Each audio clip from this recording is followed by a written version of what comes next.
رسول اللہ صلی اللہ علیہ وآلہ وسلم جب عرفہ سے لوٹے تو پہاڑ کی گھاٹی کی جانب مڑ گئے اور رفع حاجت کی۔ اسامہ کہتے ہیں کہ پھر آپ صلی اللہ علیہ وآلہ وسلم نے وضو کیا اور میں آپ صلی اللہ علیہ وآلہ وسلم کے اعضاء پر پانی ڈالنے لگا اور آپ صلی اللہ علیہ وآلہ وسلم وضو فرماتے رہے۔ میں نے کہا یا رسول اللہ، آپ اب نماز پڑھیں گے؟ آپ صلی اللہ علیہ وآلہ وسلم نے فرمایا، نماز کا مقام تمہارے سامنے یعنی مزدلفہ میں ہے، وہاں نماز پڑھی جائے گی۔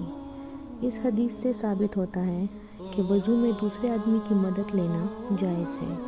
صحیح بخاری حدیث نمبر 181۔ مغیرہ بن شعبہ رضی اللہ تعالیٰ عنہ کہتے ہیں، وہ ایک سفر میں رسول اللہ صلی اللہ علیہ وآلہ وسلم کے ساتھ تھے۔ وہاں آپ رفع حاجت کے لیے تشریف لے گئے۔ جب آپ واپس آئے، آپ صلی اللہ علیہ وآلہ وسلم نے وضو شروع کیا تو مغیرہ بن شعبہ آپ کے اعضائے وضو پر پانی ڈالنے لگے۔ آپ صلی اللہ علیہ وآلہ وسلم وضو کر رہے تھے۔ آپ نے اپنے منہ اور ہاتھوں کو دھویا، سر کا مسح کیا اور موزوں پر مسح کیا۔ صحیح بخاری حدیث نمبر 182۔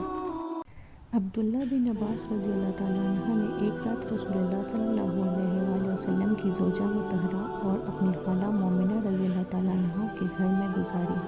وہ فرماتے ہیں کہ میں تکیے کے عرض یعنی کوشہ کی طرف لیٹ گیا اور رسول اللہ صلی اللہ علیہ وآلہ وسلم اور ان کی اہلیہ نے معمول کے مطابق تکیے کی لمبائی پر سر رکھ کر آرام فرمایا۔ رسول اللہ صلی اللہ علیہ وآلہ وسلم سوتے رہے اور جب آدھی رات ہو گئی یا اس سے کچھ پہلے یا اس کے کچھ بعد آپ بیدار ہوئے اور اپنے ہاتھوں سے اپنی نیند کو دور کرنے کے لیے آنکھیں ملنے لگے۔ پھر آپ نے سورہ ال عمران کی آخری 10 آیاتیں پڑھیں۔ پھر ایک مشکیزے کے پاس جو چھت پہ لٹکا ہوا تھا، آپ کھڑے ہو گئے اور اس سے وضو کیا خوب اچھی طرح، پھر کھڑے ہو کر نماز پڑھنے لگے۔ ابن عباس رضی اللہ تعالیٰ عنہ کہتے ہیں کہ میں نے بھی کھڑے ہو کر اسی طرح کیا جس طرح آپ صلی اللہ علیہ وآلہ وسلم نے وضو کیا تھا۔ پھر جا کر میں بھی آپ کے پہلو مبارک میں کھڑا ہوا اور آپ نے اپنے دائیں ہاتھ میرے سر پر رکھا اور میرا دائیں کان پکڑ کر اسے مروڑنے لگے۔ پھر آپ نے 2 رکعتیں پڑھی، اس کے بعد پھر 2 رکعتیں پڑھی، پھر 2 رکعتیں پڑھی، پھر 2 رکعتیں، پھر 2 رکعتیں، پھر 2 رکعتیں پڑھ کر اس کے بعد آپ نے وتر پڑھا اور لیٹ گئے۔ پھر جب مؤذن آپ صلی اللہ علیہ وآلہ وسلم کے پاس آیا تو آپ نے اٹھ کر 2 رکعت معمولی طور پر پڑھے، پھر باہر تشریف لا کر صبح کی نماز پڑھی۔ صحیح بخاری حدیث نمبر 183۔ اسماء بنت ابی بکر کہتی ہیں کہ میں رسول اللہ صلی اللہ علیہ وآلہ وسلم کی زوجہ محترمہ عائشہ رضی اللہ تعالیٰ عنہ کے پاس ایسے وقت آئی جبکہ سورج کو گہن لگ رہا تھا اور لوگ کھڑے ہو کر نماز پڑھ رہے تھے۔ کیا دیکھتی ہوں کہ وہ بھی کھڑے ہو کر نماز پڑھ رہی ہیں۔ میں نے کہا لوگوں کو کیا ہو گیا ہے؟ تو انہوں نے اپنے ہاتھ سے آسمان کی طرف اشارہ کر کے کہا سبحان اللہ۔ میں نے کہا کیا یہ کوئی خاص نشانی ہے؟ تو انہوں نے اشارے سے کہا ہاں۔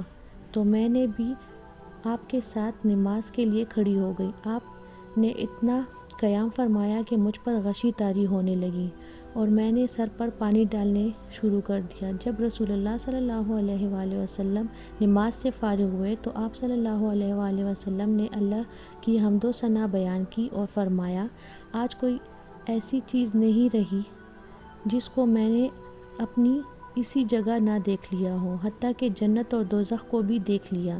تو مجھ پر یہ وحی کی گئی ہے کہ تم لوگوں کو قبروں میں آزمایا جائے گا، دجال جیسی آزمائش یا اس کے قریب قریب۔ راوی کا بیان ہے کہ میں نہیں جانتی کہ اسماء نے کون سا لفظ کہا۔ تم میں سے ہر ایک کے پاس اللہ کے فرشتے بھیجے جائیں گے اور اس سے کہا جائے گا کہ تمہارا اس شخص یعنی محمد صلی اللہ علیہ وآلہ وسلم کے بارے میں کیا خیال ہے؟ پھر اسماء نے الفاظ ایماندار کہا یا یقین رکھنے والا کہا، مجھے یاد نہیں۔ بہرحال وہ شخص کہے گا کہ رسول اللہ صلی اللہ علیہ وآلہ وسلم اللہ کے سچے رسول ہیں، وہ ہمارے پاس نشانیاں اور ہدایت کی روشنی لے کر آئے، ہم نے اسے قبول کیا، ایمان لائے اور آپ کا اتباع کیا۔ پھر اس سے کہہ دیا جائے گا تو سو جا، در حال یہ کہ تو مرد صالح ہے اور ہم جانتے ہیں کہ تو مومن ہے، اور بہرحال منافق یا شکی آدمی، اسما نے کون سا لفظ کہا مجھے یاد نہیں، جب اس سے پوچھا جائے گا کہے گا کہ میں کچھ نہیں جانتا، میں نے لوگوں کو یہ جو کہتے سنا وہی میں نے بھی کہہ دیا۔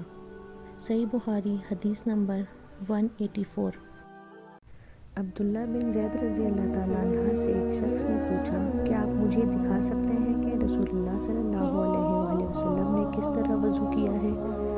عبداللہ بن زید رضی اللہ تعالیٰ عنہ نے کہا ہاں۔ پھر انہوں نے پانی کا برتن منگوایا، پہلے پانی اپنے دونوں ہاتھوں پر ڈالا اور 2 مرتبہ ہاتھ دھوئے، پھر 3 مرتبہ کلی کی، 3 بار ناک صاف کی، پھر 3 دفعہ اپنا چہرہ دھویا، پھر کونیوں تک اپنے دونوں ہاتھ 2 مرتبہ دھوئے، پھر اپنے دونوں ہاتھوں سے اپنے سر کا مسح کیا، اس طور پر اپنے ہاتھ پہلے آگے لائے پھر پیچھے لے گئے، مسح سر کے ابتدائی حصے سے شروع کیا، پھر دونوں ہاتھ گھٹی تک لے جا کر وہیں واپس لائے جہاں سے مسح شروع کیا تھا، پھر اپنے پیر دھوئے۔ صحیح بخاری حدیث نمبر 185۔